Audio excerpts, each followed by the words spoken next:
Buenas noches, ¿cómo están todos? ¿Bien? Buenas noches.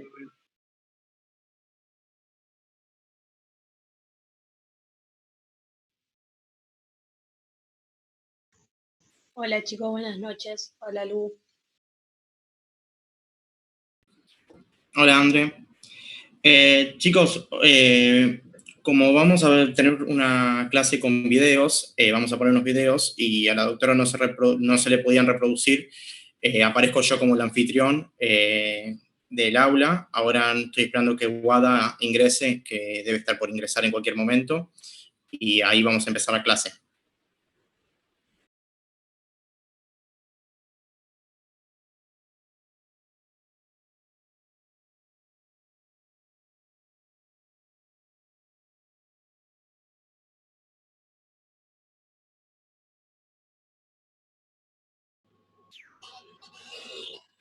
Hola chicos, buenas noches. Doctora, buenas noches, ¿qué tal? ¿Cómo está? Bien, se escucha bien. Bien chicos, ¿ustedes cómo están? Buenas noches a todos.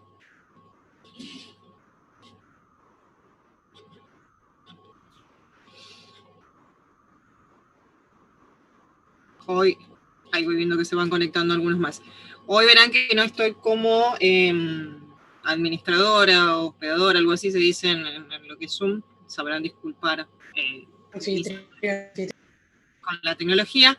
El que van a encontrar como administrador es a Luciano, pero por una cuestión de que no vamos a tener una clase donde vamos a ver videos interactivos y no los logro reproducir en mi computadora. Entonces, para que no se quede después sin poder pasar el video, Luciano lo va a hacer desde la suya, por eso hoy él está entrando como administrador del Zoom y yo estoy entrando como una alumna más para poder generar que ustedes puedan ver los videos. Bueno, ¿cómo andan todos? Tantas semanas sin verlos. Bien, todo tranqui, extrañando las guardias de los martes que ahora se pasaron a los jueves. Por esta semana, nada más. Por esta semana, porque hubo un problema con la disponibilidad del Zoom, nada más. Fue por esto. Después volvemos a las viejas guardias de los martes. Va a ser solo esta semana. Recuerden que la semana que viene no tenemos clases, tienen descanso. Recién nos volvemos a encontrar, si no me equivoco, a partir de del 1 de agosto. Y ahí ya volvemos a nuestro viejo horario de los martes. A la guardia con pacientes y demás cuestiones. Bueno, preguntarles cómo les fue en cardio, creo que es una pregunta arriesgada. Bien. Espero que sí, un Esperando poco. que así. Bueno, electros sé que no les tomaron, creo que por cuestiones técnicas, de la imagen no lo sé. Sí les aseguro que se los van a tomar en el final. Para los que han dicho que al cohete les dimos electros, no es al cohete porque es para la vida, digamos, en líneas generales. Pero en el final se los vamos a tomar seguro. De todas formas, antes del final lo podemos repasar sin ningún tipo de problema.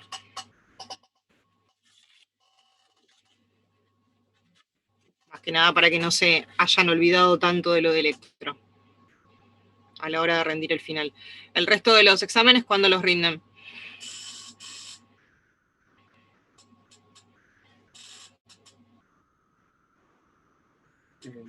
Terapéutica creo que rendimos el 6 y diagnóstico todavía no sabemos si por fin es el 4 o el 7. Bueno, la primera semana de agosto tienen una semana para estudiar y Sí. lo bueno es que no tienen guardia la semana que viene. Van a poder descansar y estudiar como corresponde. Bueno, somos poquitos el día de la fecha. Luciano, ¿está todo bien? ¿Estás conectado? Sí, acá estoy. Bien. Cuando usted me diga, ya empiezo. Y André, no sé si está. También, ahora Hola, lo perdí, pero ¿todo estaba. bien? Ahí te vi, hola André. Bueno, un solo comentario antes de comenzar la clase. Simplemente es a modo de aclaración, no estoy enojada ni mucho menos, pero es a modo de aclaración. Posterior a que culminó el examen de cardio y que ustedes tuvieron problemas técnicos, muchas personas me mandaron mensajes a mi celular personal, mi privado. uno de ustedes, no importa quién, da lo mismo, me dijo que tenía mi teléfono desde el año pasado, no recordaba quién se lo había dado, y otra alumna me dijo que mi teléfono lo había conseguido de su grupo de WhatsApp de quinto año, grupo de WhatsApp en el que yo no estoy ni pretendo estar tampoco. La aclaración es la siguiente: mi teléfono privado y personal es justamente privado y personal, y no es el medio de comunicación que yo mantengo con los alumnos. Así que si ustedes quieren escribirme algo, quejarse por algo o lo que fuese, tienen el mail y tienen el foro. Tienen mi mail, que lo tiene cualquiera a disposición, y tienen el foro para preguntarme, y trataré de responder a la brevedad todo lo que pueda. Mi teléfono es privado y personal, les vuelvo a repetir, y no es la forma con la que yo me comunico con ustedes. A aquellos que tengan mi teléfono como contacto, les voy a pedir que lo borren, porque no pienso responder ningún mensaje de ninguna índole, bajo ninguna circunstancia, si se esté cayendo el mundo. Los voy a bloquear inmediatamente y me voy a comunicar con la universidad. Les pido, por favor, mi teléfono no es la forma con la que yo me contacto con ustedes. Simplemente porque es el teléfono con el que me contacto con mis afectos, con mis amigos, con mi familia y con el que trabajo, con mis pacientes. Así que les pediría, por favor, insisto, no estoy enojada, ni mucho menos, pero que al que tenga mi contacto telefónico tenga bien borrarlo, porque no voy a responder ningún mensaje por ese medio. Con respecto a lo de las notas, espero que se les haya solucionado a todos los que tuvieron problemas técnicos. Sepan que no hubo ninguna mala predisposición de nuestra parte. De hecho, el día que no les di clases estuve con crisis migrañosas que me llevaron a la guardia, y estuve desde la guardia con el celular tratando de solucionar el problema que tenía la página para poder, aquellas personas que tuvieron un problema con que les mostraba 30 preguntas correctas y les ponía un 3, se pudiera solucionar, las notas se pasaran, y aquellos que tengan algún problema técnico lo leen. El doctor Reilly ya les explicó cuál va a ser la solución. Cerrado el tema de cardio, y espero sepan entender por qué hago la aclaración de mi teléfono, empezamos con la clase. Cuando quieras, Luciana.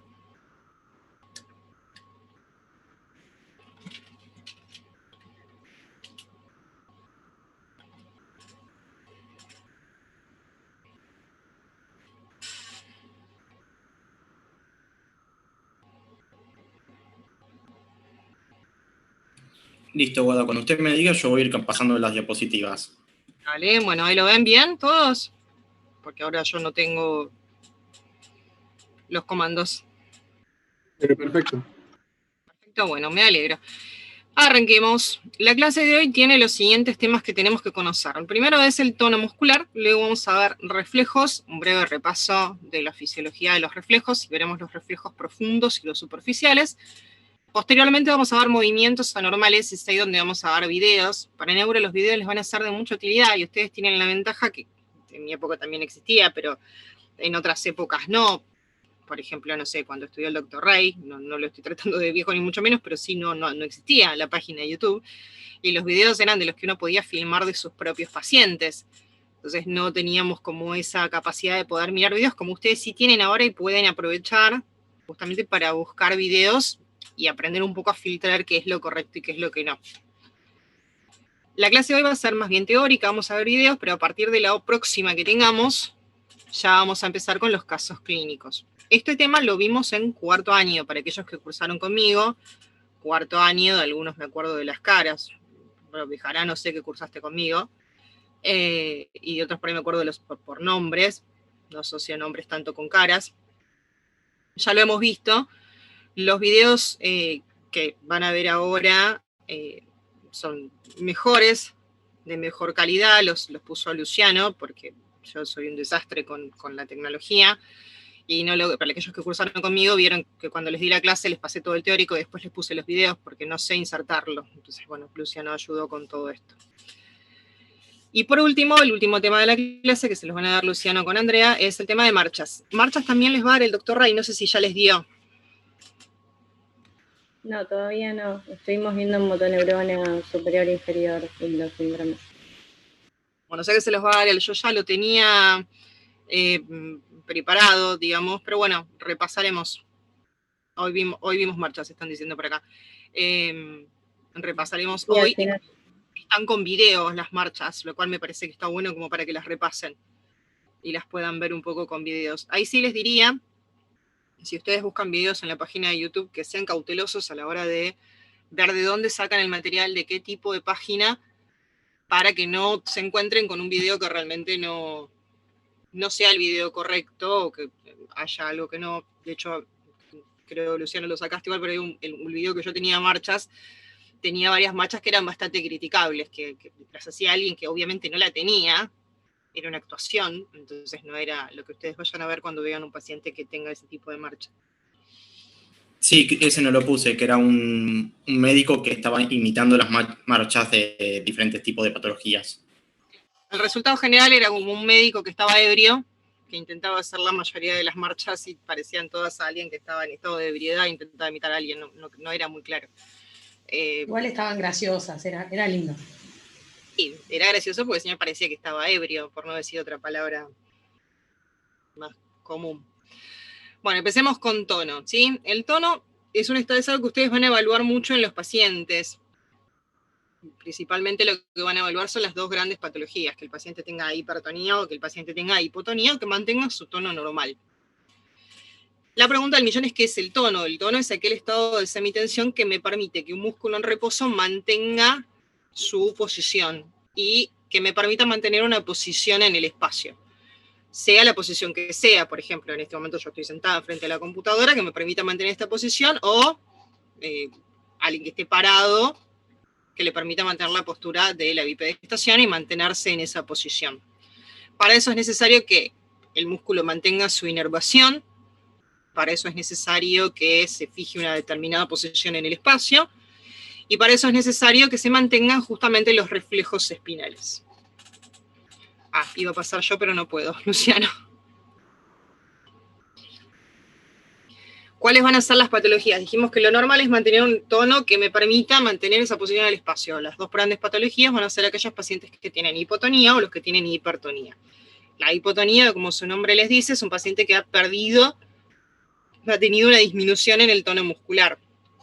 Si ustedes ven un paciente que está internado, que tiene una hipotonía, el paciente va a estar con sus masas musculares como flácidas.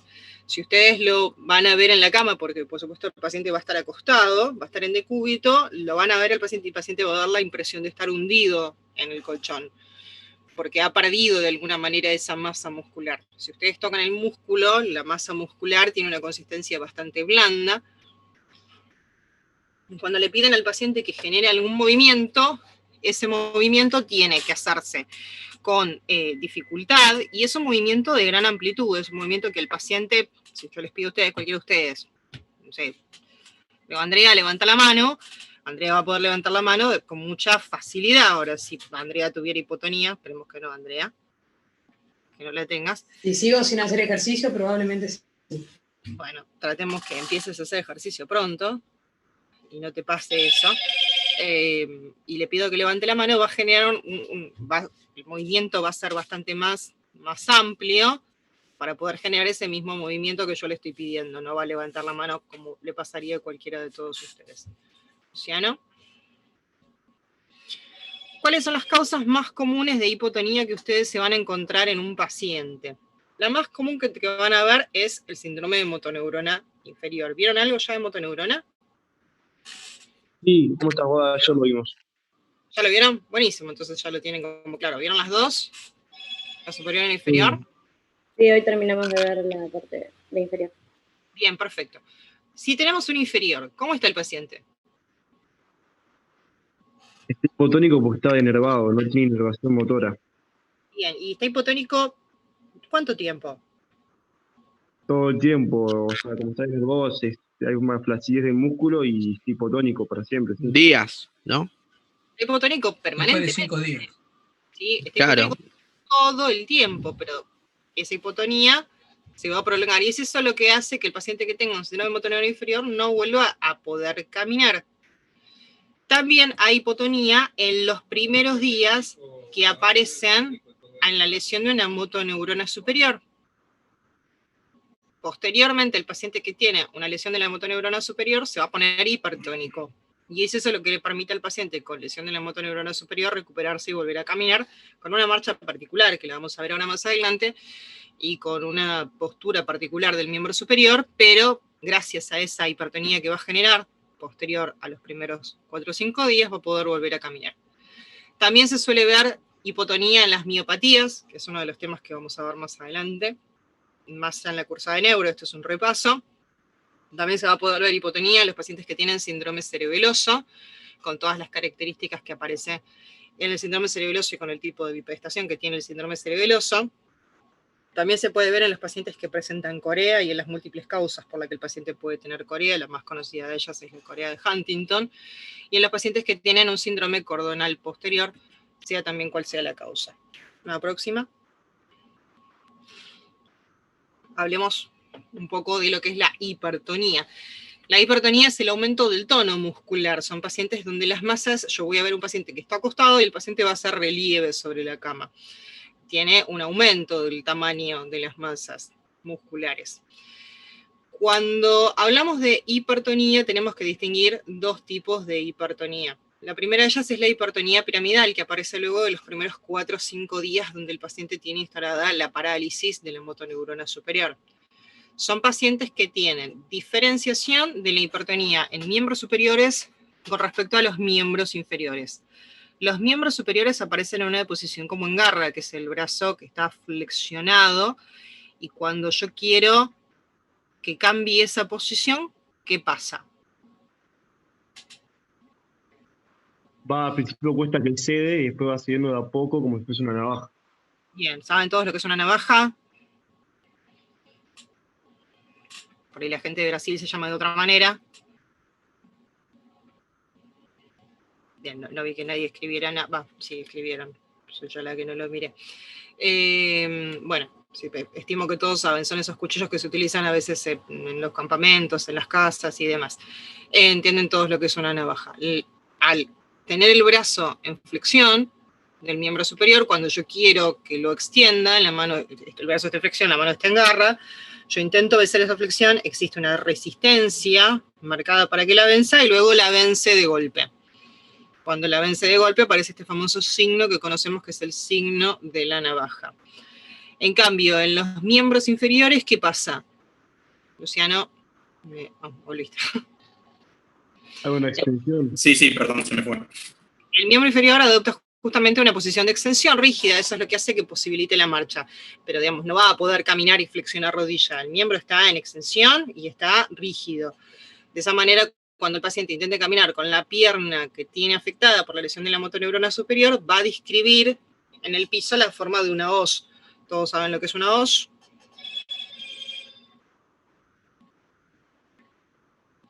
Están silenciosos el día de la fecha. Por Sí, mí doctor, sí. es lo que se utiliza en el campo para cortar el césped. Se utiliza para cortar Vale. el césped, se utiliza en el campo para cosechar y es la que tiene es la guadaña de la muerte. Esa es la forma de la hoz. Esa forma que hace el paciente con su pierna que está con la parálisis, acá ponen con lo que se recoge el trigo, sí, es eso. O sea, les hago estas aclaraciones porque a veces en los distintos países cambian las formas de nombrarlos y para que nadie se quede sin conocer de lo que estamos hablando. El paciente tiene la famosa marcha de Noss. La próxima. Otra de las hipertonías que tenemos que conocer, que justamente es la otra que me quedaba a conocer, es la que no es piramidal, sino la que es extrapiramidal. La hipertonía que es extrapiramidal es la que afecta al paciente parkinsoniano. Es la que tiene el paciente por alteración de, justamente en el caso de los pacientes con Parkinson, por alteración por el déficit de la dopamina, que aparece a la altura del mesencéfalo. Estos pacientes tienen un fenómeno que se llama fenómeno en rueda dentada. El paciente tiene también una flexión del brazo, y esa flexión cuando yo la intento vencer, va cediendo en tandas. Cede, frena, cede, frena, cede, frena. Eso se llama rueda dentada. Imagínense los escalones que hace una rueda o de un engranaje, con los dientes de un engranaje cuando quieren ir cediendo, como si fueran el cierre del pantalón, que va como con distintos dientes y engranajes, va cediendo como de a poco y va teniendo cierto fenómeno de resistencia.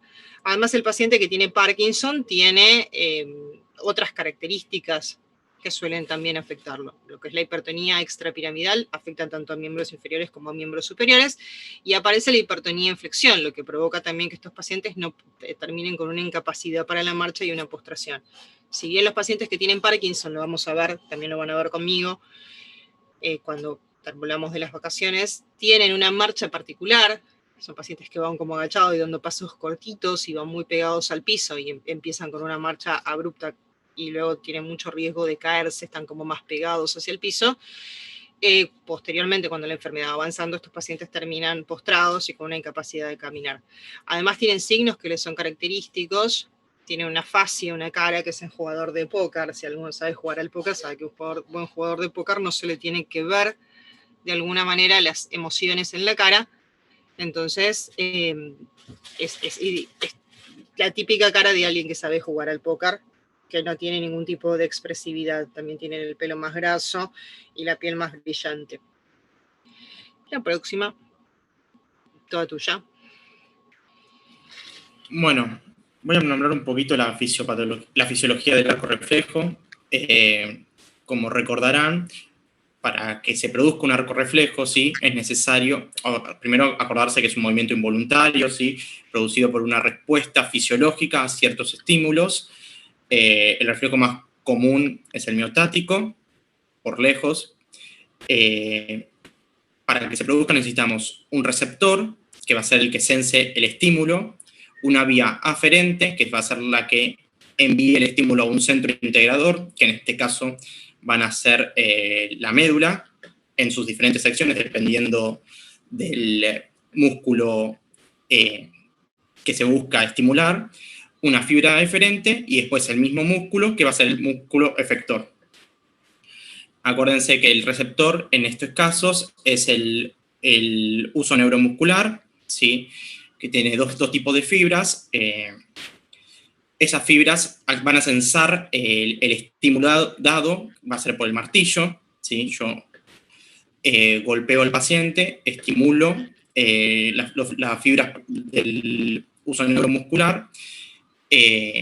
Con esa estimulación va a ir vía fibra aferente, se une a los axones correspondientes de ese músculo estimulado, llega al centro integrador a nivel medular correspondiente, hace sinapsis con una interneurona o directamente con la neurona efectora, ¿sí? Suele hacerse con una interneurona y después con una efectora.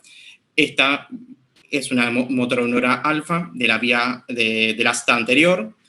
De ahí se divide por los axones de esa motoneurona, de vuelta al mismo músculo, el cual se va a contraer. Eso es un mero repaso de la fisiología del arco reflejo.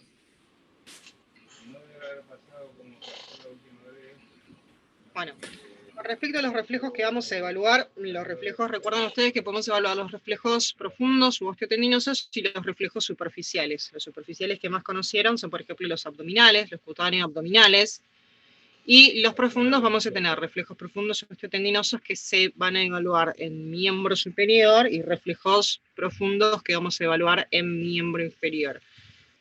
¿Para qué me serviría evaluar todo esto?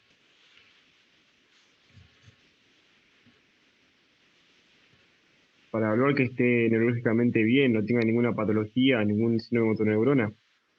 Uh-huh. ¿Y dónde iría a buscar el problema? Digo, el reflejo me muestra que yo tengo una lesión en donde... En la sección medular correspondiente. Bien, en la sección medular correspondiente son reflejos espinales puros, de alguna manera interviene la médula en su producción, así que lo que yo tengo que ir a buscar cuando yo encuentro un reflejo es saber a qué segmento le pertenece la evaluación de ese reflejo osteotendinoso que pienso evaluar, y si el reflejo ahí está alterado, ahora vamos a ver cómo se puede alterar, tengo que pensar en una patología en ese segmento medular. ¿Y cómo se alterarían los reflejos? Pueden disminuirse o pueden exagerarse. Puedo tener reflejos disminuidos, puedo tener una hiperreflexia, puedo tener una arreflexia, puedo no tenerlos, ¿sí? Y puedo tener reflejos particulares que son los reflejos de los pacientes que tienen síndrome cerebeloso, ¿sí? Cuando veamos cerebeloso vamos a ver que tienen un tipo de reflejo particular. Cuando yo voy a evaluar un reflejo, ¿sí?, tengo que evaluar si voy a ver el bicipital, ¿me sirve evaluarlo en el brazo derecho y no en el izquierdo? No, tengo que evaluarlo en ambos, ¿sí? Saber que esté todo correctamente. Y la próxima que estaba cambiando sola y veía que no se cambiaba, me está poniendo nervioso. ¿Cuáles vamos a evaluar a nivel del miembro superior? El primero de ellos que vamos a evaluar en el miembro superior es el bicipital.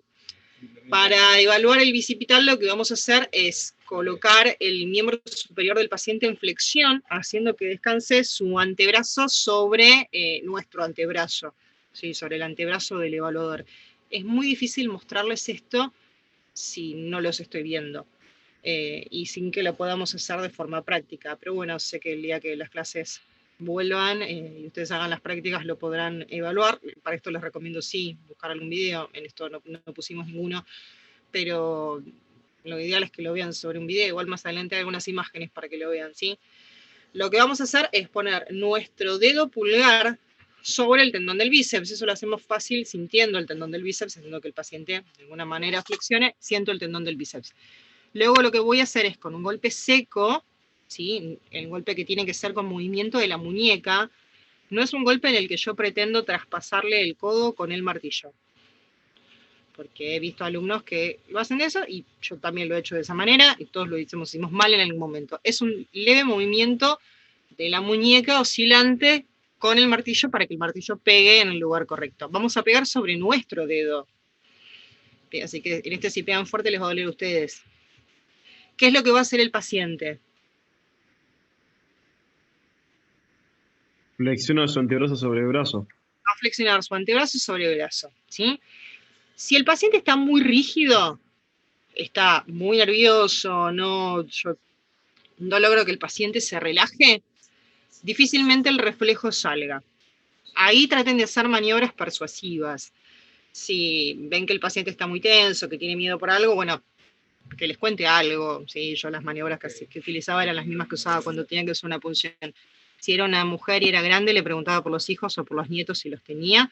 Si era un señor, le preguntaba sobre el fútbol, los autos, nietos si los tuviera. Si era un hombre joven, fútbol, autos, cualquier tipo de deporte. Cualquier cosa que me contara, ¿le estaba prestando atención? No, honestamente no.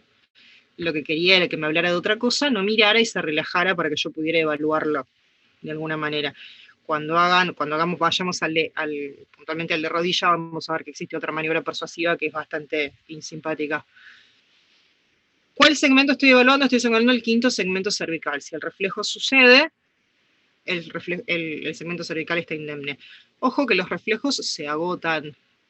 Si yo me esmero en martillar 10 veces sobre el mismo lugar, el reflejo no sale. No es que el paciente ya no tenga alguna patología, es que el reflejo se agota, se cansa y no puedo seguir percutiendo en el mismo lugar. Otro de los reflejos que voy a evaluar en brazo es el estilo radial.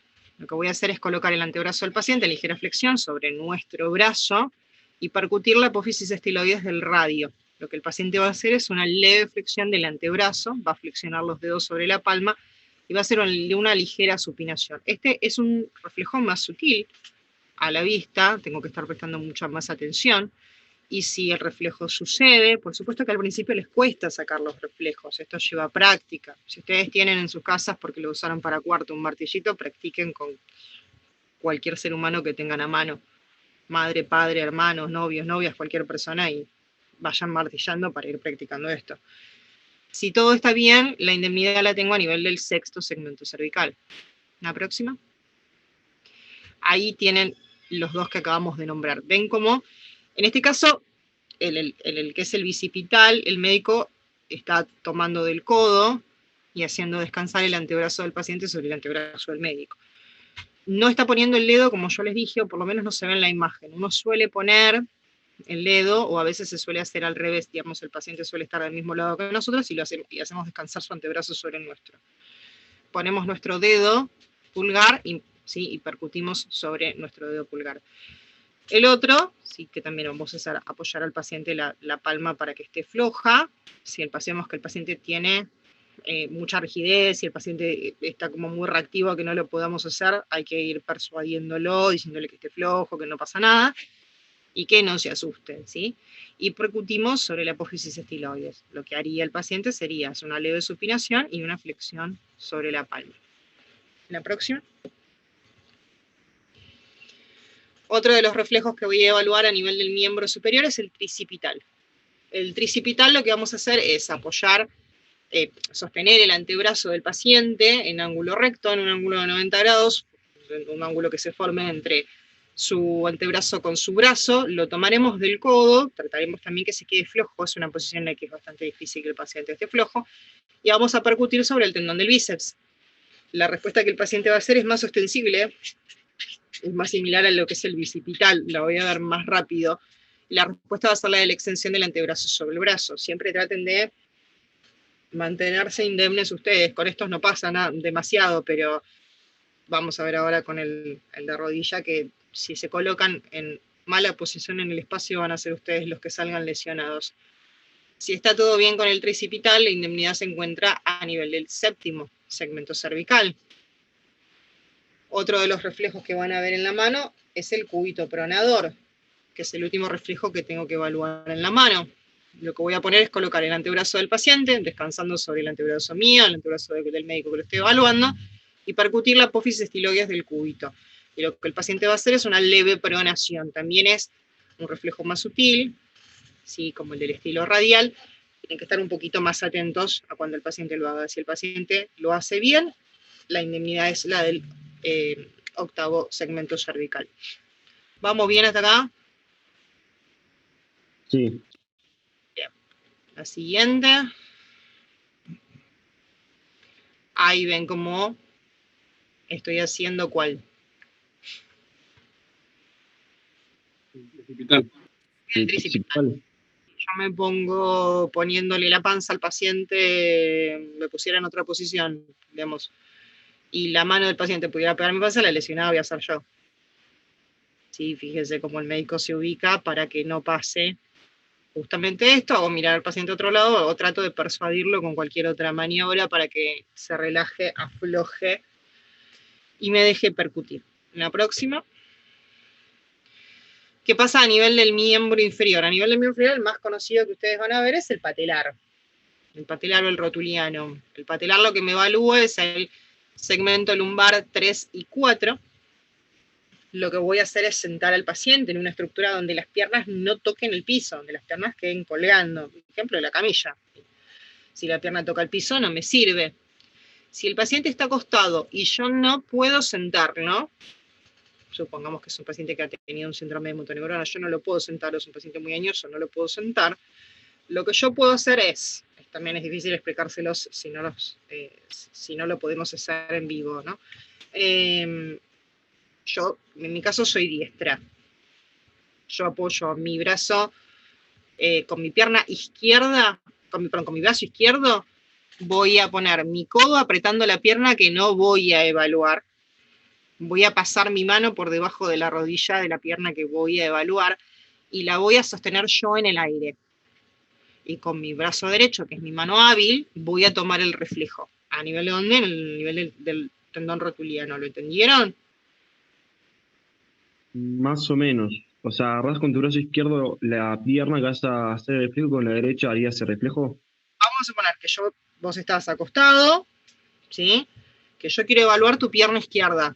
Entonces yo me pongo desde tu lado derecho, con mi brazo izquierdo, que es mi mano no hábil, voy a comprimir tu pierna derecha para que no la levantes, y voy a sostener en el aire, metiendo la mano por detrás de tu rodilla izquierda, que es la que yo quiero evaluar, sostener tu pierna izquierda en el aire.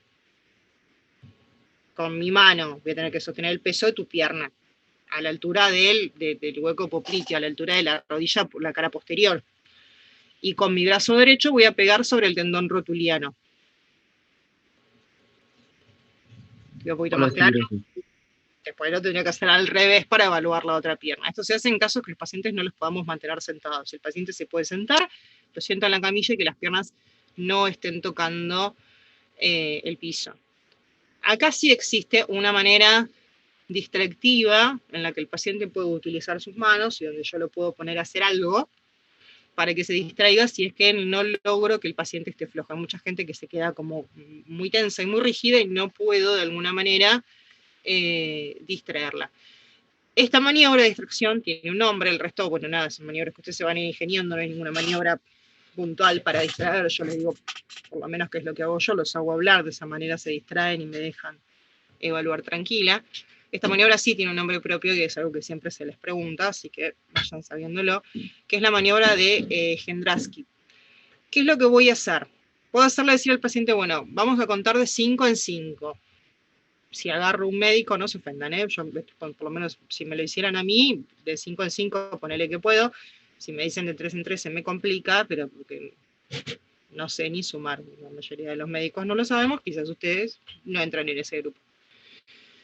¿Cuál es la maniobra y cómo la puedo hacer? Lo de contar en 5 en 5 no es la maniobra, si es otra maniobra distractiva. Lo que puedo hacer es decirle al paciente que forme una garra con los dedos de sus manos, entre su mano derecha y su mano izquierda, de manera que quede como en sus 4 dedos, quitando el pulgar, queden uno enganchado con el otro, formando una garra o formando una C que se enganche con la otra C. Y le digo, bueno, ahora hace mucha fuerza, tirá con fuerza, pero que nunca se desarmen, que nunca se desagarre esa garra que formaste. De esa manera el paciente va a estar concentrado en sus manos, que no me sirve para nada, no estoy evaluando nada, y se distrae de la pierna. Eso es lo que yo necesito, justamente que se distraiga. Pásame la siguiente, Luciana. Bueno, ahí lo ven hasta con caricatura. Para los señores caballeros, no, la anterior, Lu, te fuiste. Para los señores caballeros nunca se pongan adelante del paciente, porque la van a pasar mal ustedes. Siempre de costado, porque el paciente puede tener hiperreflexia. Ahora sí, la que viene. Otro de los reflejos que nos queda para evaluar a nivel de miembros inferiores es el aquiliano. El aquiliano evalúa L5, S1. El aquiliano lo puedo hacer con el paciente arrodillado, si se lo evaluara cualquiera de ustedes. Si evalúo a doña Rosa, que tiene 92 años, le digo a doña Rosa, venga, arrodíllese en la silla.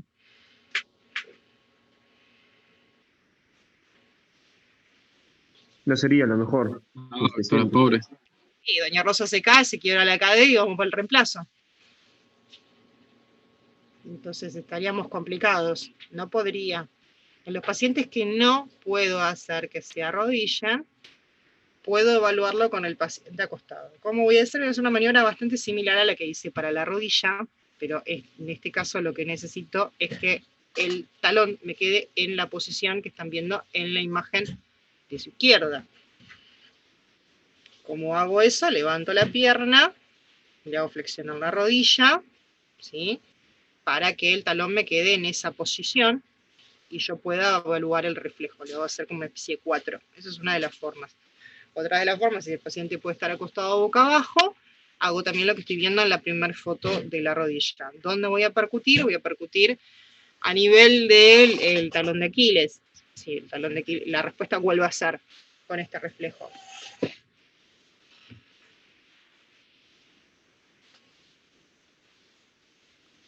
La extensión del pie. Bien, va a haber un movimiento de extensión de pie. Leve. La próxima. Y acá viene un poco lo que son las patologías que tengo que pensar. La primera de ellas es la hiperreflexia. La próxima que vamos a ver es los pacientes que no tienen reflejos, los pacientes que tienen una arreflexia. La hiperreflexia es una respuesta más amplia, más intensa de lo normal, ¿sí? La tengo que aprender a diferenciar de los pacientes que tienen una respuesta un poco más viva de los reflejos normales, pero que no tienen una causa de hiperreflexia. ¿Qué pacientes tienen hiperreflexia? Los pacientes con síndrome de la motoneurona superior.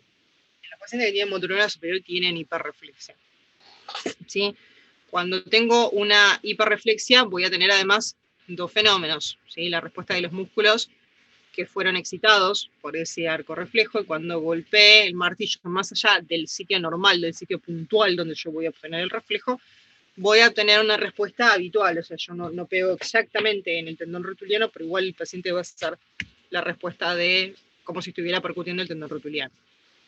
La próxima. Vamos bien hasta ahora, hasta acá repaso lo que vieron en cuarto. No tenemos nada nuevo, pero claro que estos temas entran para neuro, ¿eh? Así que después se los voy a subir. Esta clase yo después se la subo, no sé si me va a permitir subirlas con video. Si no me permite subirla con video, los videos los subo aparte, pero se los subo igual. Les hago una aclaración, voy a tardar en subir esta clase porque estamos ordenando un poco el material de la página y demás, así que probablemente tarde unos días en subirla.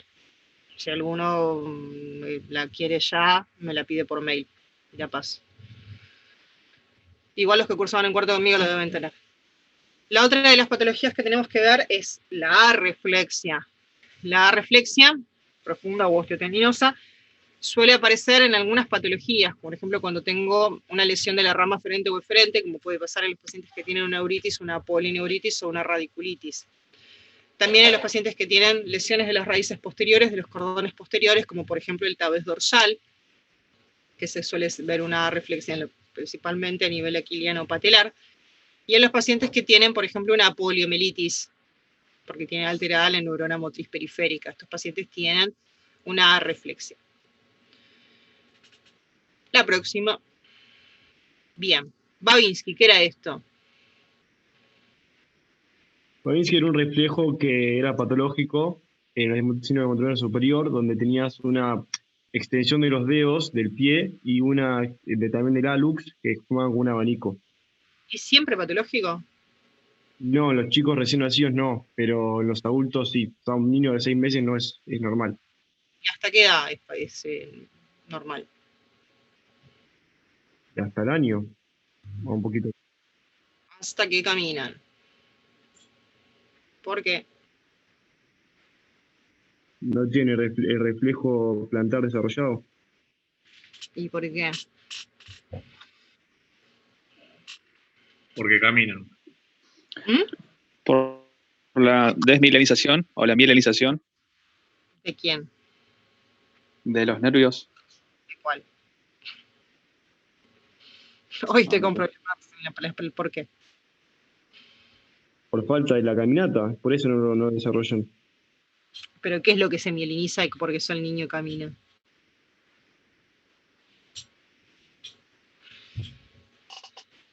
Digamos, cuando es patológico en un adulto. Ahí sacan la respuesta. Yo evalúo a Doña Rosa, está acostada en la cama y tiene Babinski. ¿No es en problemas medulares? Ah, En el síndrome motorino superior se ve esto.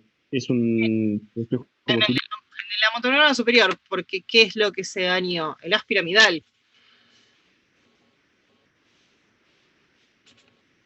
Por eso el paciente tiene un Babinski positivo.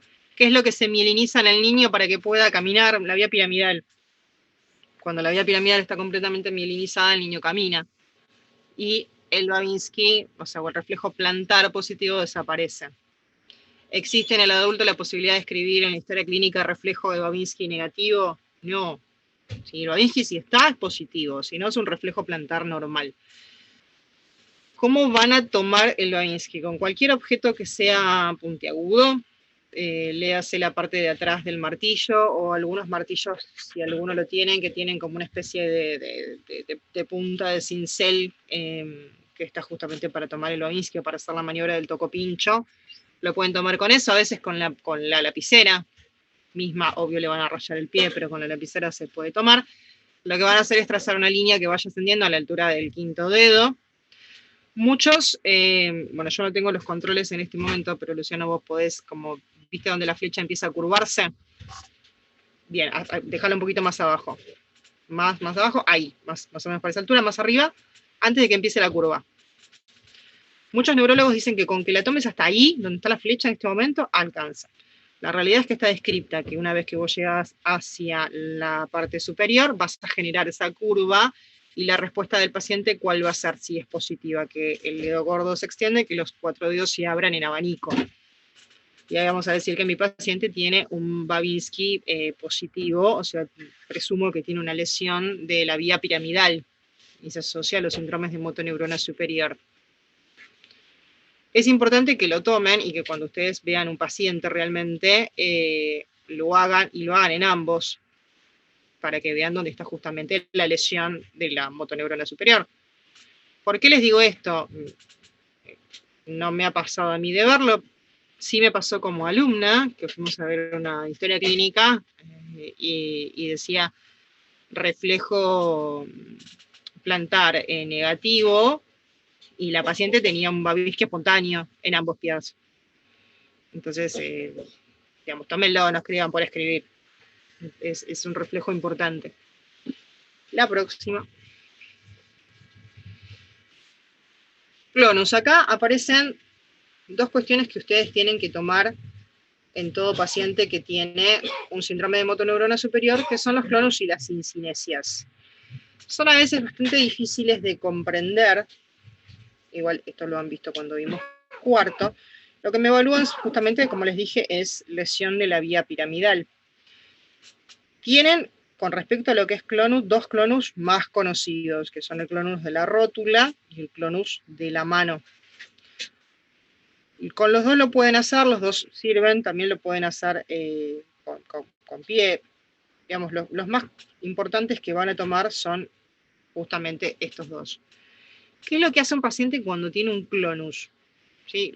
Lo que hace son contracciones involuntarias de un grupo de masas musculares en respuesta a algo que nosotros le generamos, que es hacer una extensión pasiva y brusca de los tendones de los músculos. Nosotros tomamos a la rótula desde el borde superior, de la misma rótula con nuestros dedos, y de un solo golpe seco la llevamos hacia abajo. ¿Sí? Es lo que les digo, una respuesta de extensión pasiva pero brusca, de un solo golpe la llevo hacia abajo. ¿Qué es lo que va a hacer el paciente cuando yo lleve la rótula y no solo la lleve de forma brusca, sino que la mantenga en esa posición brusca? El paciente va a tener sacudidas clónicas. ¿Qué es lo que me representa? ¿Qué es lo que me dice el clonus en sí? Bueno, me dice una lesión piramidal, como les dije, pero lo que el paciente tiene es una hiperexcitación del arco reflejo. Con respecto a lo que es el clonus de la mano, puedo también generar sacudidas bruscas de la mano, forzando a la extensión forzada de la mano y manteniendo a la mano en una posición que es una extensión forzada durante unos segundos. Y lo que el paciente va a hacer es mover rítmicamente la mano.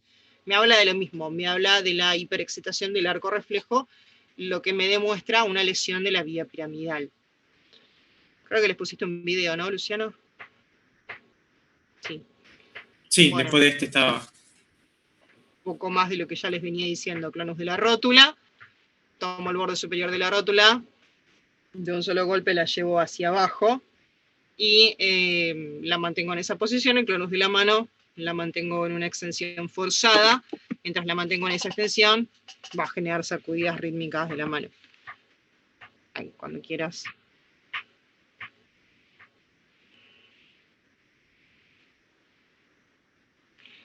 Acá en este caso lo va a hacer con pie. ¿Ven las sacudidas? Sí. ¿Sí? Lo que hago es como forzar al pie, una extensión forzada durante un tiempo, la sostengo y voy a empezar a generar esa respuesta de movimientos.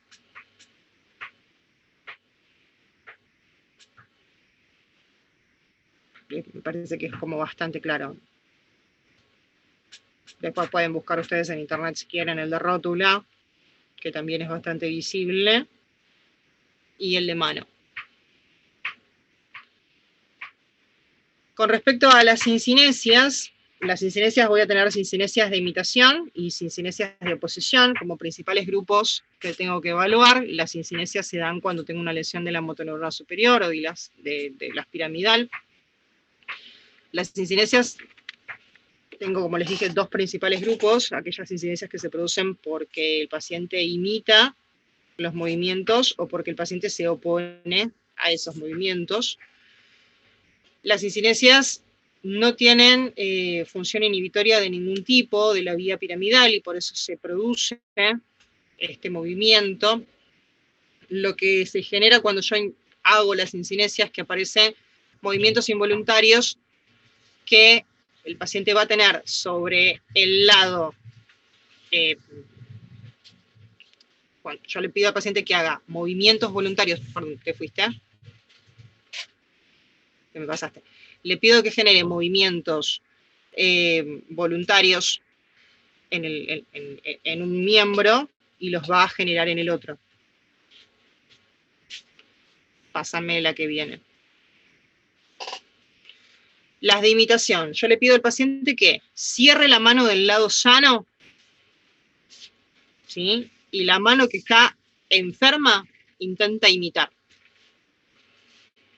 Le pido al paciente que intente elevar el brazo y la mano que está enferma, lo que está pléjico, intenta imitar. Las otras son las de oposición. Le pido al paciente que intente efectuar un movimiento con el lado sano, pero yo me opongo. Intente levantar el brazo, pero yo no lo dejo levantar el brazo. Yo me opongo a dicho movimiento. La respuesta, ¿cuál va a ser?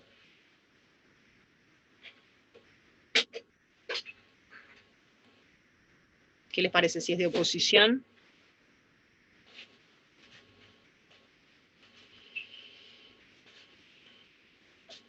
Ya están dormidos. La que estiraba o recogía, pero contralateral. Si yo de alguna manera trato de que vos no hagas un movimiento, del otro lado va a ser exactamente lo contrario, son de oposición. Del lado pléjico el paciente va a flexionar el miembro superior y va a extender el miembro inferior. Entonces yo lo que estoy haciendo es intentar trabarte un movimiento del tu lado sano. Va a ser la respuesta contraria del lado, o intentar la respuesta contraria del lado enfermo. La que viene. Y acá sí ya empieza toda la parte de movimientos anormales. El primero de ellos es el temblor. Hay muchos tipos de temblor. Acá sí les diría que traten de mirar videos. El temblor es una oscilación rítmica que se produce en alguna parte del cuerpo a partir de un punto fijo. Temblores hay de distintos tipos. Tenemos el más conocido, que es el temblor del Parkinson, o paciente que tiene un temblor en reposo. Es un paciente al que cuando le pido que haga el movimiento, el temblor no existe, pero cuando el paciente está en reposo, el temblor sí existe. El temblor del parkinsoniano es un temblor que puede aparecer en manos, es donde más lo veo, pero se puede extender a pies, piernas, mandíbulas, cara. Y el temblor de las manos típicos es un temblor en cuentamonedas. Es un temblor que persiste a pesar de la marcha del paciente. Si el paciente parkinsoniano tiene cierto estrés, no durmió, se da cuenta de lo que el movimiento le cuesta, el temblor se acrecienta, aumenta más. No sé si después está en el video Luciano. Sí, ahora después de todo lo de temblor aparece un video de todo. Si los vamos viendo uno por uno. Vamos con la que viene. Otro es el temblor intencional, donde ocurre el temblor en el movimiento activo, sobre todo en la fase final del movimiento activo voluntario. Como verán, todos los que son movimientos anormales son muchos, de mucha diversidad. Los tienen que ir viendo todos y lo mejor para verlos es justamente verlos, ver videos. Hay neurólogos que se dedican especialmente a trabajar sobre movimientos anormales. En el caso del temblor intencional es un temblor que está ausente en el reposo y en la primera parte del movimiento voluntario. Puede aparecer en enfermedades como la enfermedad de Wilson, la esclerosis múltiple y las enfermedades cerebelosas. Otro es el temblor postural, se produce cuando los miembros o el tronco se mantienen fijos en una determinada posición. Y eso pasa a lo largo del tiempo, pasa durante un tiempo prolongado. Se acentúa con los movimientos, pero no es tanto como el temblor intencional. Se produce también por cuadros por ansiedad, en los pacientes que son hipertiroideos, en los pacientes que tienen consumo prolongado y abundante de alcohol, y en los pacientes que consumen drogas o sedantes. También se presenta en el temblor esencial, que es un temblor de tipo familiar o idiopático, que se cree que está asociado a una descarga excesiva de catecolaminas, a una descarga excesiva de adrenalina. Los que cursaron conmigo alguna vez, lo deben haber visto, ¿me vieron temblar? Sí, ¿Cómo tiemblo yo? Un movimiento rítmico en la mano. ¿En cuál? En la derecha, creo. Ujú. Bueno, tiemblo en las dos. En la derecha tiemblo más. Usualmente tiemblo más. Para los que cursaron conmigo y o cursarán conmigo, cuando me vean y tengan clases conmigo, que yo esté posguardia, tiemblo más. ¿Por qué? Para el estrés, el cansancio. Entonces, Cansada, porque estoy sin dormir. ¿Sí? Todo lo que es el estrés, el cansancio, el exceso de consumo de café, estimula toda la descarga del sistema simpático y tiemblo más. Es un temblor que es con una intensidad, es menos, o sea, se produce menos veces en el tiempo que un paciente que tiene Parkinson. No es en cuenta monedas, es oscilante hacia arriba y hacia abajo, y mantiene una velocidad, mantiene un ritmo determinado que no tienen otro tipo de temblores. Es un temblor que se trata con una droga que han cursado en fármaco para el examen de cardio. Beta bloqueante. Con los beta bloqueantes se tratan, ¿sí? Principalmente con el propanolol, que es el que tiene entrada al sistema nervioso central. Es el indicado para tratar a los pacientes que tienen temblor esencial. ¿Por qué? Porque se meten en los receptores beta adrenérgicos y como se produce por descarga de catecolaminas, frenan el temblor. Tiene una particularidad. Si, obviamente lo vamos a hacer en clase, ¿no? Pero si yo me pusiera a sacarle sangre arterial a cualquiera de todos ustedes, no tiembla. Los movimientos puntuales y precisos, el temblor me frena.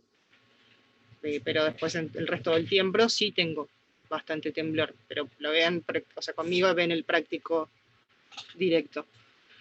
La próxima, Luciano. Ahí están los de temblores.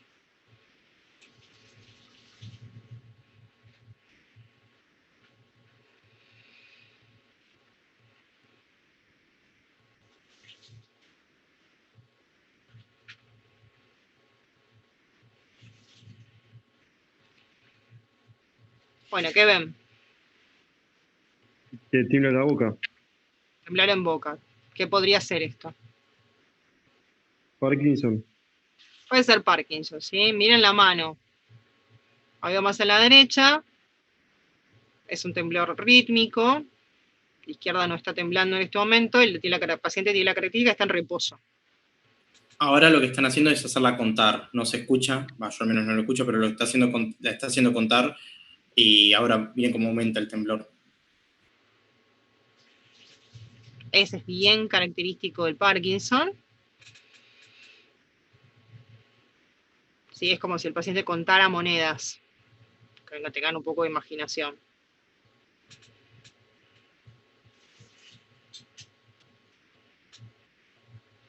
Acá me preguntan si el temblor mentoniano se puede producir la intoxicación con litio. El paciente que toma litio cuando está intoxicado tiembla en su mano.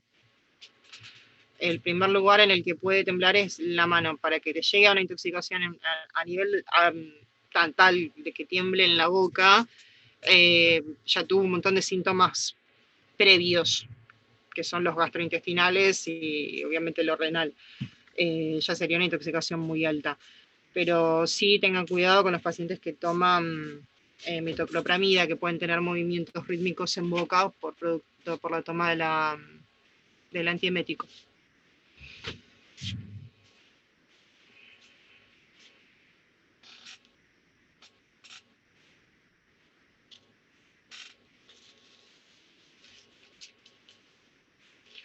Acá están preguntando, cuando uno levanta mucho peso. Un temblor por agotamiento Sí. muscular, me parece. Pero es para... ¿Tu pregunta cuál era? Porque no abrí el chat, lo vi así. Mensaje nada O más. sea, es una pregunta como que de curioso en realidad, porque no tiene que ver con la clase mucho, pero cuando uno hace mucho peso, viste que después uno como que se queda temblando un poco. ¿Será por Es el cansancio? agotamiento del músculo en una posición También. determinada, la que te hace levantar el peso ese. ¿Puede ser que por la fatiga un incremento del ácido láctico cause eso en el músculo o no? La fatiga sí te hace incrementar ácido láctico en el músculo, Digamos, para que lo incremente tiene que ser una fatiga muy prolongada, pero si a cualquiera de todos ustedes los pongo a levantar una pesa de 30 kilos, van a tener cierto temblor. Es agotamiento muscular. Luciano, te interrumpí, perdón. No, eso, y que además es una sobreestimulación del músculo, o sea, el músculo queda como sobreexcitado, además del cansancio muscular, queda como sobreexcitado, por eso se producen un poco los temblores, eso sí es un entrenamiento muy exhaustivo, con mucha sobrecarga. Para todos los ustedes que hacen CrossFit y esas cosas, pues, me imagino que son todos deportistas. Bueno, vamos con el próximo. Corea. ¿Sí? La corea es un movimiento danzante. Son movimientos involuntarios, bruscos, desordenados, irregulares, amplios, ¿sí? Que no tienen alguna finalidad aparente. O sea, yo si quiero caminar, la caminata normal se da, obviamente, con la caminata con las piernas, pero existe un movimiento oscilante con los brazos, cualquiera de ustedes que los hacen caminar normalmente, pero tiene una finalidad aparente. Y en el caso de los pacientes que tienen una corea, no son movimientos que tengan una finalidad, son movimientos danzantes que se pueden producir con miembros superiores y miembros inferiores. Son movimientos que el paciente no domina por voluntad, pueden aparecer en cara, pueden aparecer en piernas, pueden aparecer en brazos, ¿sí? Tienen la particularidad que cesan durante el sueño, cuando el paciente duerme frenan, a diferencia de otra que vamos a ver más adelante, en la que el paciente suele terminar psicótico, porque no frena ni cuando duerme. También se exacerba con los factores emocionales. Si el paciente está nervioso o está estresado por algo, la corea aumenta. Las coreas se deben por lo general a lesiones que sientan en el núcleo caudado y en el núcleo putamen, lo que es el famoso neoestriado. La próxima. ¿Cuáles son las coreas que más tenemos que conocer? Bueno, la primera de ellas es la corea de Huntington. La más conocida es genética, suele ser heredofamiliar, afecta tanto a hombres como a mujeres, suele aparecer entre los 30 y los 40 años, siempre hay un antecedente heredofamiliar de esto. Otra de las coreas que ya no se suele ver tanto es la corea de Sheehan. Esta la vimos en cardio. ¿De qué era esta? Por la fiebre reumática. Bien, por la fiebre reumática, era el famoso mal de Zambito, que al paciente le quedaba un movimiento coreico que duraba un año. Y luego aparecía, y como solía aparecer en menores que habían tenido fiebre reumática, se decía que tenían el mal de Zambito. Si le preguntan a sus abuelas, a la gente que es de acá, Argentina, en Brasil no sé si se dice de esa manera o no, pero a la gente de acá, pregúntenle a las abuelas o abuelos si los tienen, van a ver que existía el famoso mal de Zambito, que no es más que esta corea, los pacientes con fiebre reumática. Puede también aparecer movimientos coreicos en los pacientes que toman antipsicóticos, drogas antipsicóticas. No se suele ver en todos los antipsicóticos, pero en algunos sí pueden aparecer. Puede haber también corea en los pacientes que tienen enfermedad de Wilson, puede haber corea en los pacientes que toman drogas antiparkinsonianas, puede haber corea del embarazo o corea por consumo de anticonceptivos. Ya el niño no, pero el TEP y la corea no zafamos.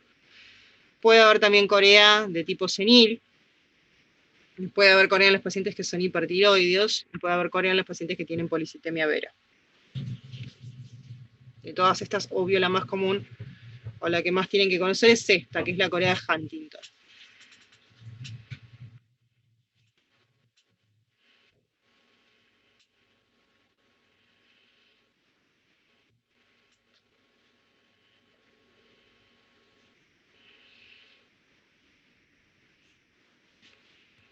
Fíjense que es un paciente que tiene movimientos coreotetóxicos,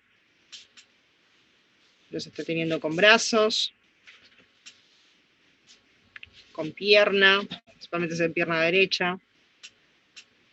Ahí el paciente, están intentando que el paciente camine, y ven que cuando camina tiene movimientos que no tienen finalidad alguna, y son movimientos danzantes que se producen con miembros superiores y con miembros inferiores y también con cara. Como verán, es un paciente que tiene una marcha de tipo más fragmentada, porque el paciente no puede dar una marcha completa, debido justamente a los movimientos coreicos.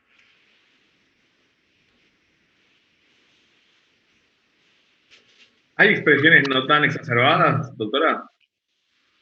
Te diría que hay expresiones bastante más exacerbadas que esto. Es bastante, o sea, es grave, pero hay gente que lo tiene peor. Hay gente que quizás no tiene, que tiene más movimiento en la marcha, o sea, una marcha más fragmentada y cuando está por ahí sentado no es tanto el movimiento. Pero honestamente, comparada con las que vi, la veo leve. Doctora, perdón, si bien es hereditaria, dice que aparece a partir de los 40 años, pero ¿hay alguna edad específica? ¿Puede ser más temprana? Hay algunas formas de presentación temprana, pero suele aparecer entre la tercera y la cuarta década de la vida. Bien, ¿y el paciente siempre va a evolucionar a la demencia?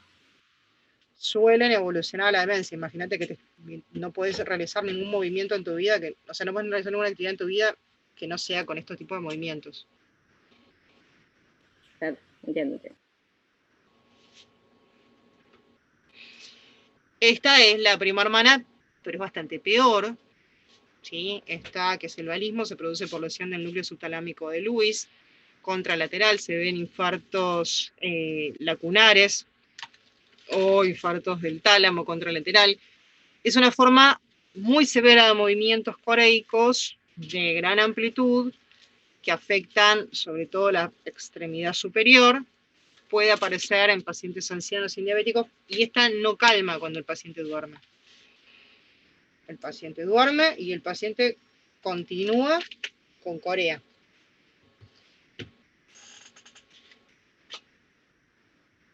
Perdón, con valismo.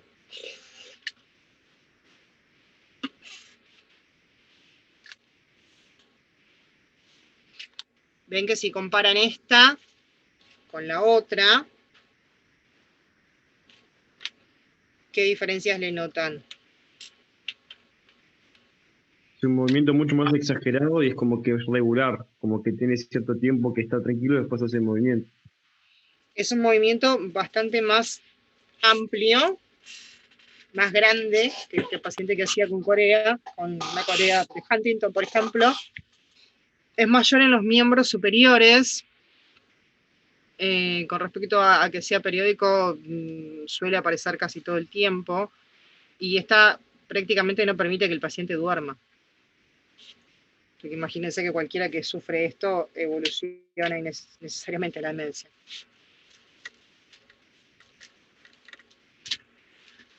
Otro de los movimientos anormales que tenemos que conocer son las mioclonías. Las mioclonías son los famosos saltos musculares que son rápidos, que son clónicos, que suelen aparecer en un músculo o en un grupo muscular, aunque a veces pueden aparecer en todo un miembro.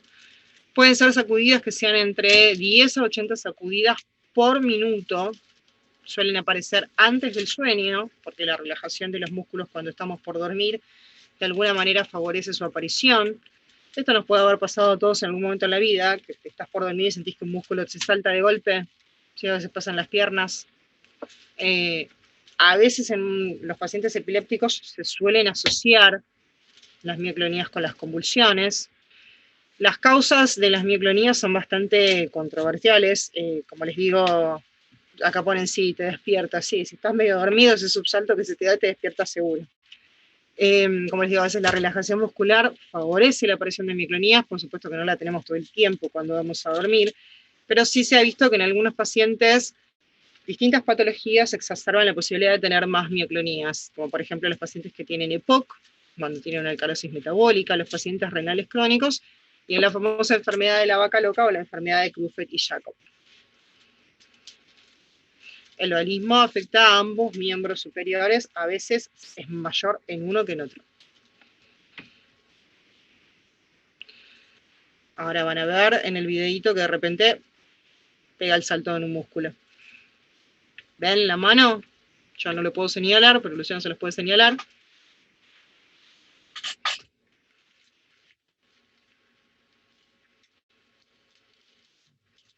Esta está como prolongada mucho tiempo, para mi gusto.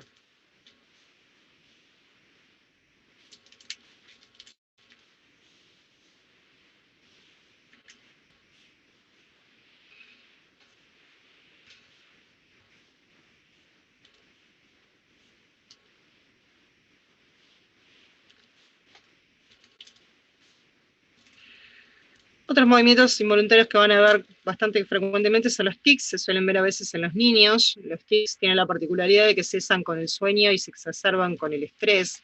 Si evaluamos un nene que tiene tics, cuando lo estamos evaluando está nervioso y seguro va a tener mayor cantidad de tics. Pueden ser dominables con la voluntad. Si yo tengo un paciente que está con un tic en este momento y le pido que lo deje de hacer, el paciente lo va a dejar de hacer, pero lo va a dejar de hacer durante algunos minutos y luego va a volver a aparecer. Yo tengo una paciente de psiquiatría, que es una paciente que tiene trastorno bipolar, y además tiene un tic, no porque vayan de la mano ni se asocian, que tiene un tic de mover la rodilla y la pierna todo el tiempo. Y cuando le pides que pare, para, pero vuelve a hablarte de otro tema y vuelve a generar otra vez el mismo movimiento, vuelve otra vez a pasar. Los tics son movimientos involuntarios, breves y bruscos, son tics clónicos. Muchos pacientes pueden tener tics que sean más de tipo distónicos, que sean tics lentos pero mantenidos en el tiempo.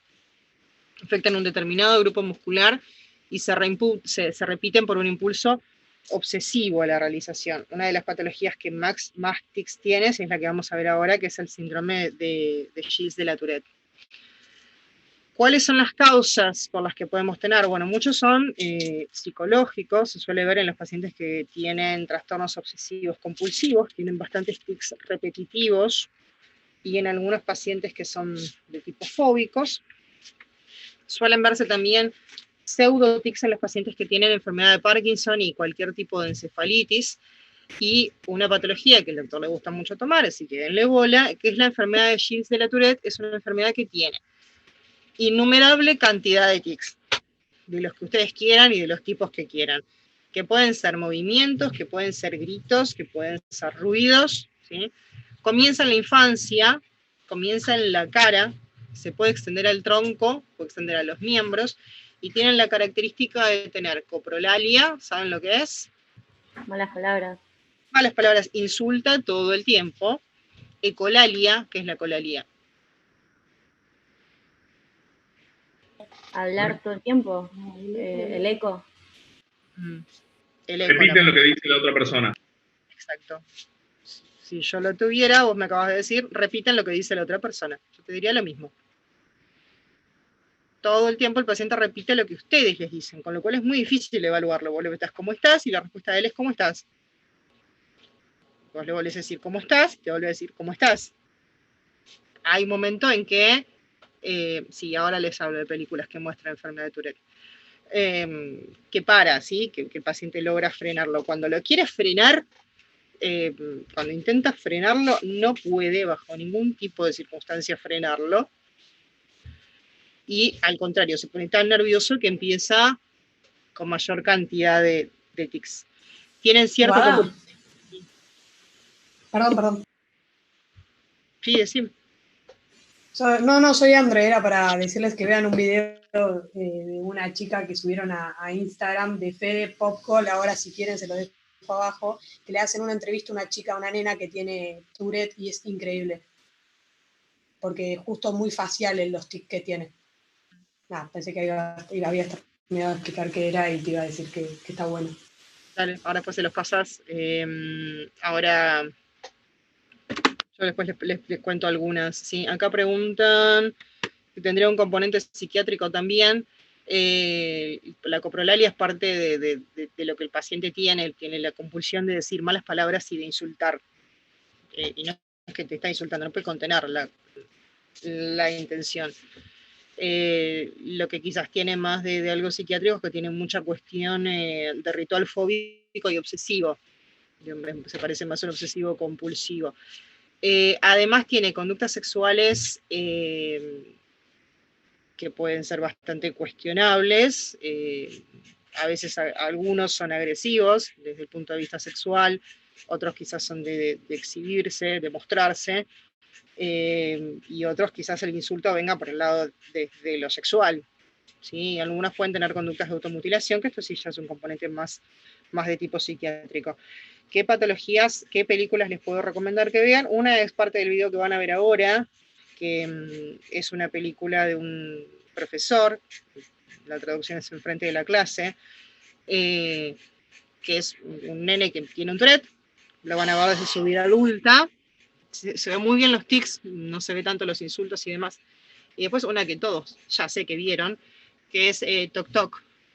Para los que tienen Netflix, buscan Toc Toc, que es una película española, y el actor argentino, que no me acuerdo en este momento el nombre, que no lo voy a decir al final para los que no la vieron, es el que tiene Tourette.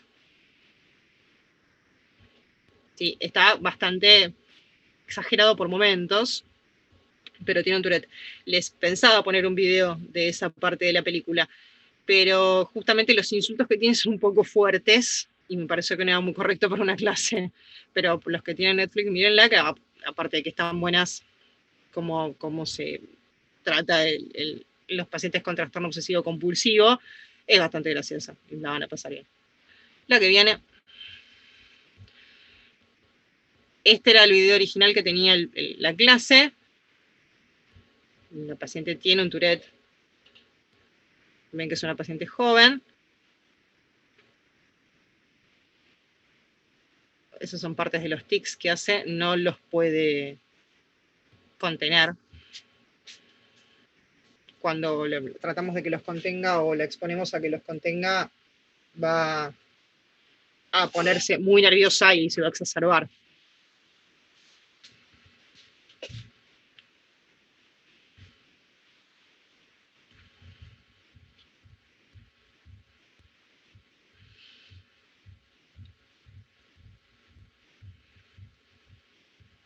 Acá seguramente la van a hacer hablar. No sé si tiene video, creo que no. Tiene audio, digo, creo que no.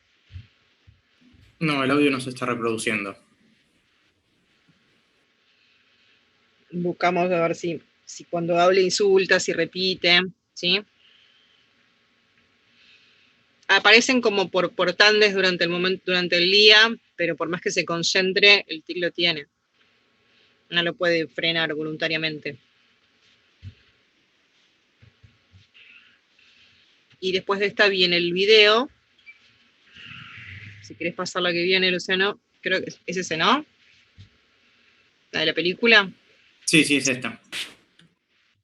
Acá ponen que Oscar Martínez es el actor de Toc Toc, sí.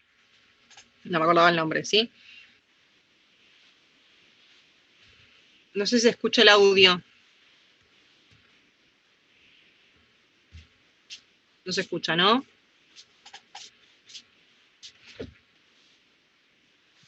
No se escucha. No. Bueno, pues lo que tiene genial es los ruidos que hace cuando lo ven. Sí, es un nene en edad escolar que tiene un Tourette. La película empieza siendo ya el adulto, después te va a contar toda su infancia. Se llama Front of the Class, la pueden buscar, yo la publiqué en internet hoy, como es este pedacito de video, si quieren después lo pueden mirar tranquilos, de cómo realmente él no puede contener. Es un peliculón. Es muy buena, sale medio lagrimón por ahí, pero la verdad que está buena. Para los que no la vieron, véanla. Lástima el audio, se escuchan todos los ruidos que generan. Después, a lo que quieren, les paso los videos aparte. No sé por qué no se están reproduciendo el audio, pero bueno.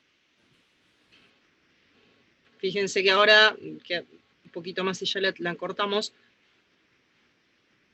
ven que no lo puede, está en un concierto en la escuela y no lo pueden evitar, y el nene permanentemente reproduce. Ahora lo van a hacer subir al escenario y va a empezar a tener mayor cantidad de ruidos. Bueno, vamos a la que viene. La pena que no salió lo del audio. Otro de los movimientos anormales que tenemos que evaluar son las distonías. Las distonías son contracciones sostenidas de músculos antagonistas. Las distonías son las famosas posturas anormales. ¿Sí? La distonía que más conocemos es la tortícolis. La famosa tortícolis, cuando me quedo rígido del cuello y no lo puedo mover. Es la distonía que aparece en la edad adulta. Pueden aparecer formas primarias, que pueden aparecer en la niñez, que suelen ser más bien de tipo generalizadas, o la que les decía recién, la de la edad adulta, que es la típica tortícolis. Pueden aparecer también formas secundarias que comienzan a cualquier edad, ¿sí? Según la causa que vaya a tener de distonía. ¿Cuáles son las distonías más comunes? La tortícolis, como les dije recién, es la tortícolis espasmódica, puede ser genética o secundaria al uso de los fármacos antipsicóticos que generan cierta rigidez porque trabajan sobre los receptores de la dopamina, principalmente los antipsicóticos más de tipo típicos o tradicional, los menos generan menos rigidez y menos movimientos distónicos, no todos, algunos los generan también. Pueden aparecer también distonías por manos del golfista, puede aparecer espasmo del pianista, espasmo de la boca en los pacientes que tocan instrumentos de viento, o el espasmo de la mano en los escritores. Cualquiera de todas este tipo de distonías están descritas, las tenemos que conocer. Por supuesto que todas las que son espasmos suelen ser un tiempo y luego pueden repetirse o no. Acá tienen un video con distonías. Este era el que te pasé, ¿no, Luciano? Sí, era ese. Bueno, este video, al señor lo están tratando, le van a dar un tratamiento para la distonía, por supuesto que es una propaganda de laboratorio.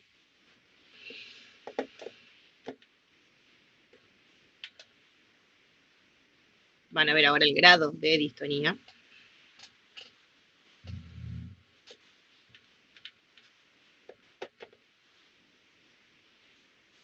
Miren qué lindo.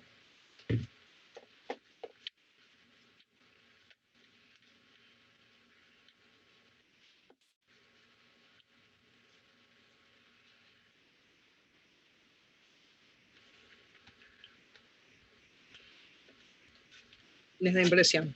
Van a ser médicos, che, sean valientes. Bueno, lo que continuaba, si querés pasarlo, Luciano, es el paciente se lo trata y las mejorías que va teniendo de movimiento, en cuanto a su estado por esa distonía. Si eso les da impresión, créanme que un dedo, una amputación traumática no es nada linda tampoco. Una consulta, de esas distonías, ¿cuál es o es una bastante avanzada? Es una bastante avanzada y bastante generalizada. Este video lo pusiste vos, Luciano, así que les puedes contar. No, es una mezcla de todo lo que estuvimos viendo. Algunos vimos de los mismos videos que ya vimos, aparecen en este. El primero, por ejemplo, era el actor de Volver al Futuro. Siempre se me va el nombre. Bueno, ya me voy a acordar. Que tuvo Parkinson precoz y nada, fue uno también de los que aportó mayor cantidad de dinero también para investigar esa patología. Por lo general, el Parkinson aparece en edades más avanzadas, no vamos a hablar en la clase de Parkinson, pero hay formas heredofamiliares que aparecen antes de los 40 años. Que por supuesto son más graves. Este es parte del que ya vimos. Michael Fox, acá te pasaron. Ahí está, Michael Fox, gracias, no me lo acordaba.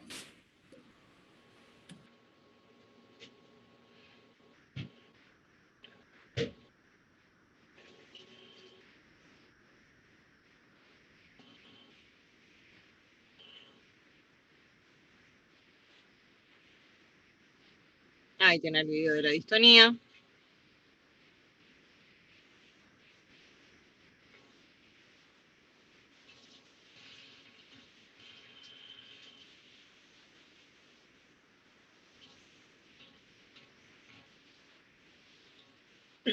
Un Tourette.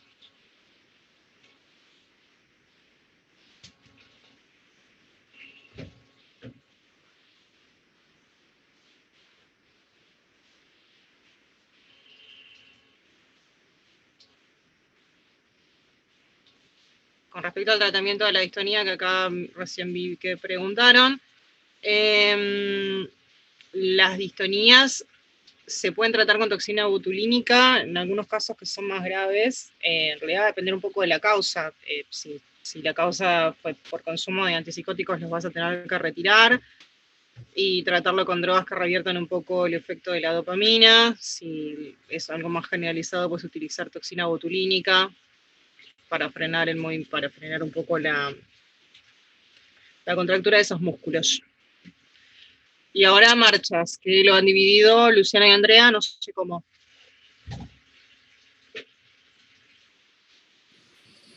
Bueno, Hicimos más o menos una y una para hacerlo entretenido y que no se escuche todos un monólogo entre nosotros, pero así vamos a ir alternándonos básicamente. Bueno, Bueno, siempre a la hora de hablar de marcha, cuando estamos frente a un paciente y tenemos que analizarla, ¿sí? Nos vamos a fijar en estos 7 elementos, que son lo que tenemos que mirar, también teniendo en cuenta el orden, ¿no? Obviamente, es que los que tenemos que mirar a la hora de pensar qué tipo de marcha puede presentar el paciente. Lo primero es la longitud del paso, ¿sí? La amplitud de la base de sustentación, que no sea muy ancha ni muy angosta, la altura de cada paso, que habitualmente suele ser de 5 centímetros, la cadencia de ritmo o el ritmo del paso, que es el número de pasos que da en una cierta cantidad de tiempo, la velocidad, que suele ser de 1 metro por segundo, que el desplazamiento lateral, que suele ser de normal de 5 centímetros, y la rotación. Por ejemplo, en los parkinsonismos o en síndrome parkinsoniano, se gira el torso en bloque. hago una aclaración, perdón, Luciano. Cuando a un Obvio. paciente le queremos evaluar la marcha, le decimos, bueno, camine, mientras lo estamos mirando. Tratamos de que en algún momento camine con los ojos cerrados. ¿Sí? Lo hacemos caminar con los ojos abiertos, para que conozca el espacio en el que está caminando. Va a volver a caminar con los ojos cerrados.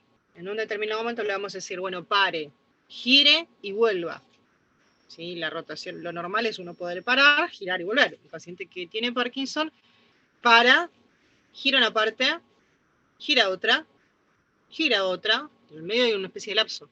¿Sí? Y lo va haciendo como en bloque y con una especie de pausas. En el caso de lo que es la rotación para poder volver. ¿Sí? Los consultorios de hoy en día no nos ayudan para evaluar demasiado esto. ¿Sí? Necesitamos un espacio más largo y amplio.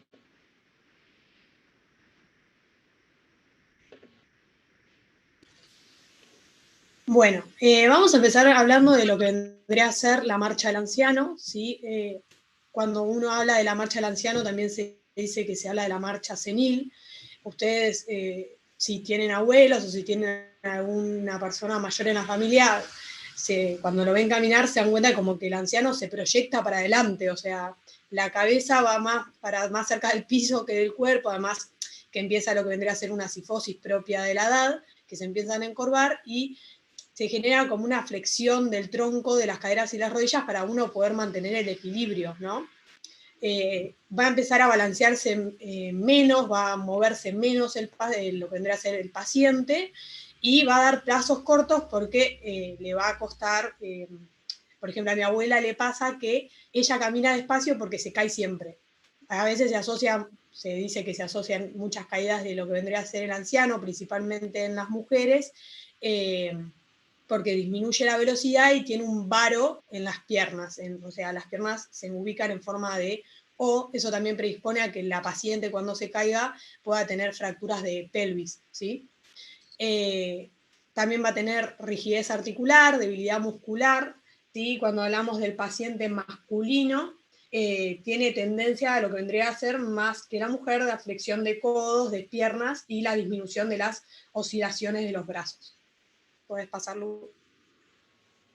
¿Ves? Ahí tienen la diferenciación entre lo que vendría a ser la mujer anciana, donde se habla de una menor velocidad de caminata y una lentitud, la tendencia al varo, que lo coloca el cuello del fémur en una posición que genera un ambiente favorable, por así decirlo, para lo que vendría a ser las fracturas. Y el hombre tiene la base de sustentación más ancha, o sea, abre mucho más las piernas para poder movilizarse, ¿sí? Bueno, con respecto de la marcha del segador o la marcha de Oz, ya estuvimos hablando un poco de esto cuando hablamos de la motoneurona superior, ¿sí? Se suele dar por una hemiplegia, por una lesión de las neuronas de primer orden. Va a tener un hilado, ¿sí? Que va a estar pléjico, espástico, ¿sí? El miembro inferior va a estar en extensión, por lo tanto no puede realizar la flexión de la rodilla, ¿sí? Entonces lo que hace es deslizar hacia afuera el miembro lesionado, ¿no? El miembro pléjico, lo desliza hacia afuera y hace como un semicírculo y vuelve a apoyarlo por delante del otro miembro, que es el sano, y así va caminando. De este tengo un video ahora más adelante. Miren la mano también cómo se acompaña en todo en flexión, en mano en garra.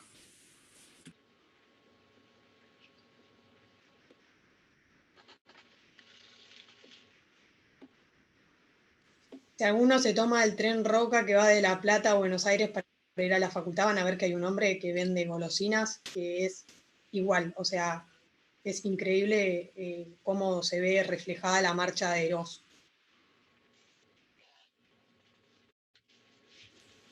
Bueno, cuando hablamos de marchas en tijeras, se habla de la demencia multiinfarto como causa o de la espondilolisis, que es como la ruptura de una vértebra cervical, o sea, de una parte de la vértebra cervical, y se dice que es como la marcha de Eros, pero en forma bilateral, o sea, que va entre cruzar las dos piernas y arrastrarlas mientras camina con pasos cortos. ¿No puedes pasar el video?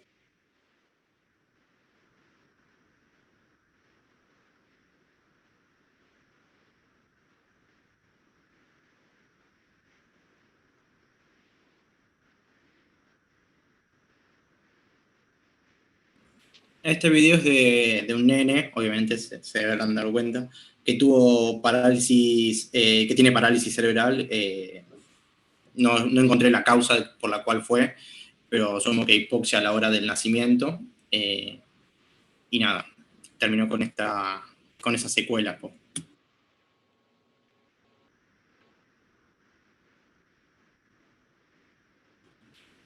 Bueno, con respecto a la marcha parkinsoniana, ¿sí? Es un tipo de marcha que se va a dar en pacientes con Parkinson, parkinsonismos secundarios y en los síndromes de Parkinson Plus. Es un tipo de marcha que se caracteriza porque es bradiquinética, o sea, el Parkinson en general produce bradiquinesia, o sea, movimientos lentos, ¿sí? Hay pasos acortados, de poca amplitud, de distancia entre cada uno. Los miembros superiores permanecen rígidos a los costados del cuerpo, por lo tanto no hay balanceo de brazos a la hora del caminar. Suelen, en etapas más avanzadas, necesitar sujetarse de las paredes o de algún elemento para poder conseguir la marcha. Y también también en etapas más avanzadas, suelen presentarse con una flexión del miembro superior del miembro superior. Acá hay un video. Miren en la mano que también permanece haciendo el temblor típico del Parkinson en la mano izquierda.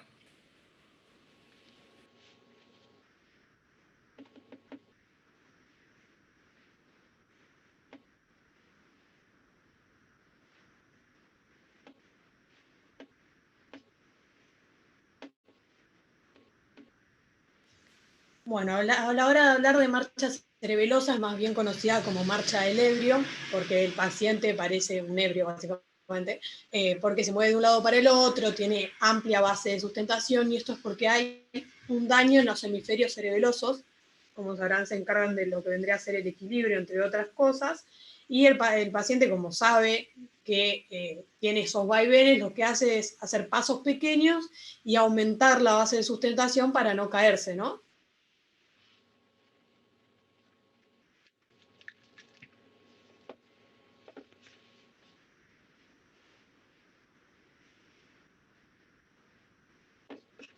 Ahí van a ver un video, van a ver cómo el paciente se tambalea cuando quiere caminar un pie adelante del otro, ¿no? Como le hacen hacer a los ebrios.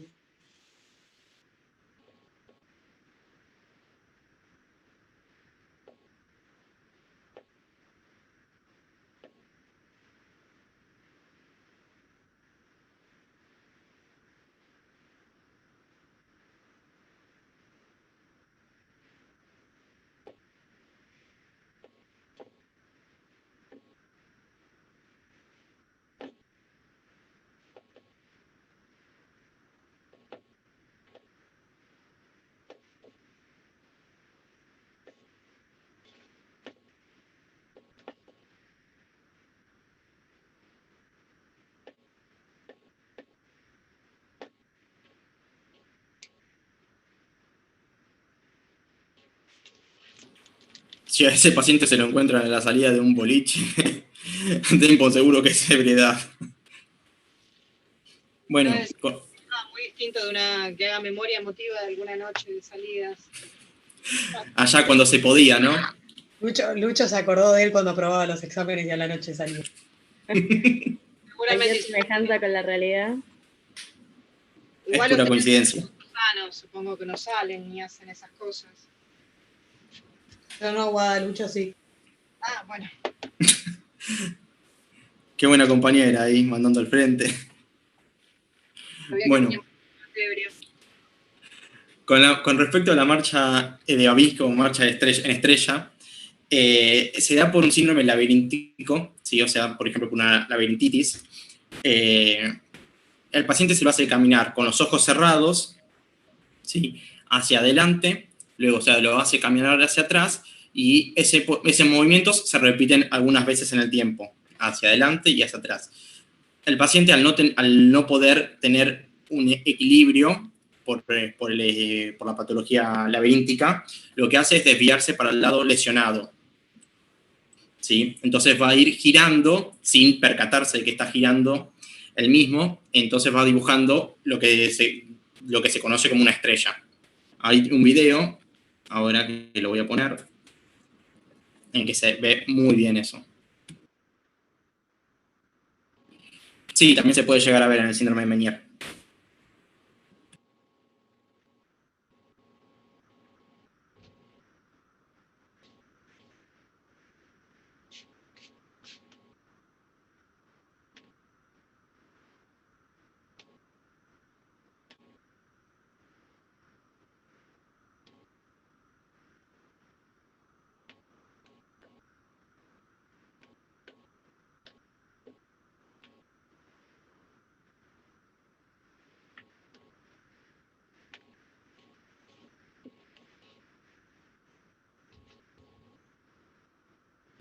¿Ven cómo ahí ya está empezando a girar?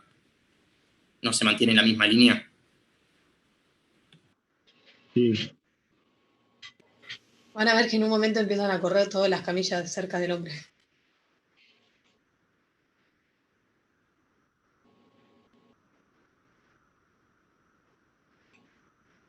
Cuando sospechamos de esta marcha, le vamos a decir al paciente que haga 2 pasos para adelante y 2 para atrás. Que se mantenga haciendo ese movimiento. Que cierre los ojos, en un determinado momento se los hacemos abrir y va a estar al revés de cómo empezó. A este hombre le hicieron caminar más o menos una cuadra, yendo y viniendo en vez de 2 pasos. Guau.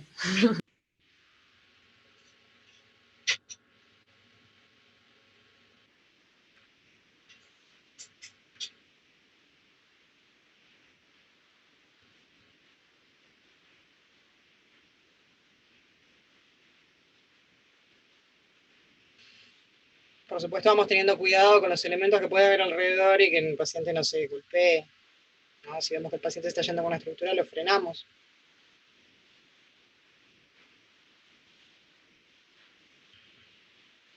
¿Qué función cumple el barbijo en el codo del doctor, profesora?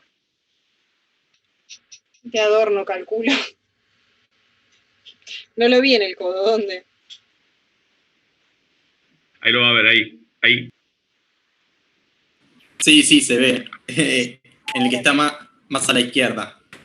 Una chaqueta así, ¿Cómo se llama cuando se te rompe el pantalón y la abuela le pegaba esos cosos en las rodillas? moviendo. Pitucones. Parche. Sí, no Claro, sé unos pitucones. si tenga alguna lesión y esté vendado más que un barbijo. Pero bueno, no tiene sentido el barbijo en el codo. Obviamente. Igual si salen a la calle o miran en la calle ahora, van a ver que muchos usan el barbijo en la pera o en el cuello. O el casco en el codo también.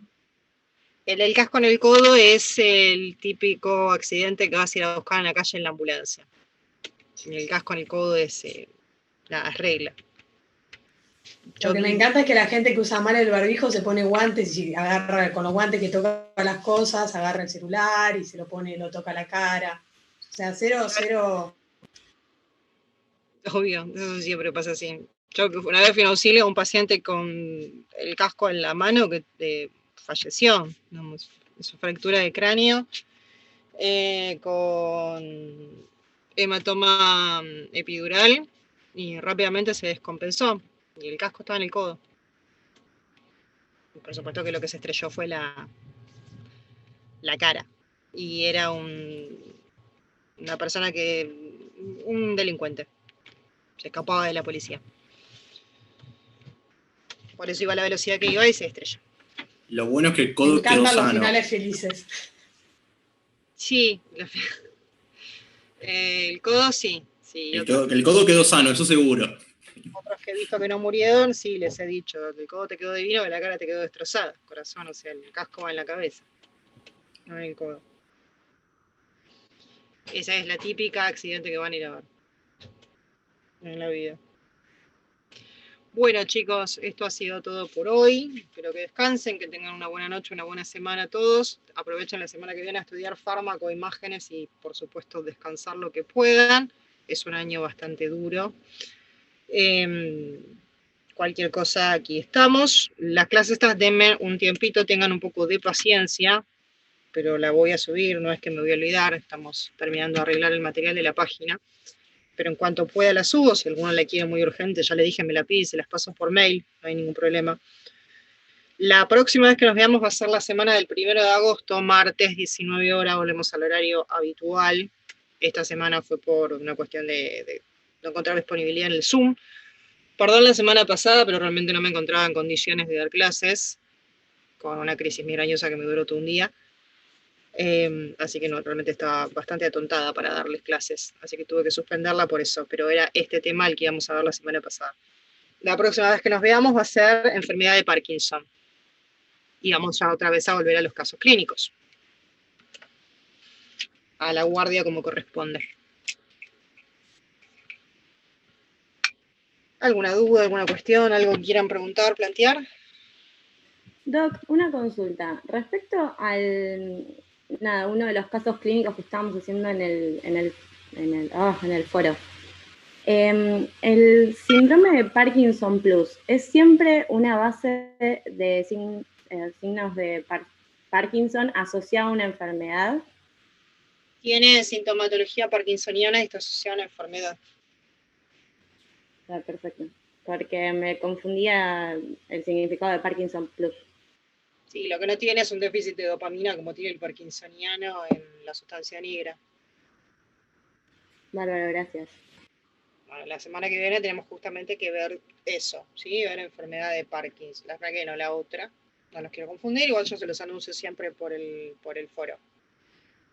Después les subiré este material y material para neuro. Neuro tienen el libro y los libros de semiología de neuro, o los libros que vayan a usar en la cursa de neuro, como por ejemplo el Fukinoni, que también les va a servir. Repasen pares, repasen todo lo que han visto en neuro de cuarto, porque también entra en el examen. Se los van a tomar por más que hayan sido temas de cuarto, porque digamos, hacen a lo que son los temas de clínica, que vamos a empezar a ver ahora. Y recuerden que después de neuro tiene una preera, que tienen que aprobar la preera para después poder rendir gastro.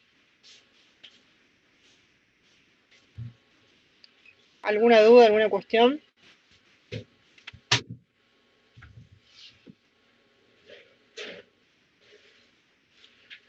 Bueno, chicos, buenas noches, buena semana, cuídense mucho. A todos, traten de no salir, miren que esto está difícil. A los chicos, gracias como siempre por la colaboración. Nos vemos.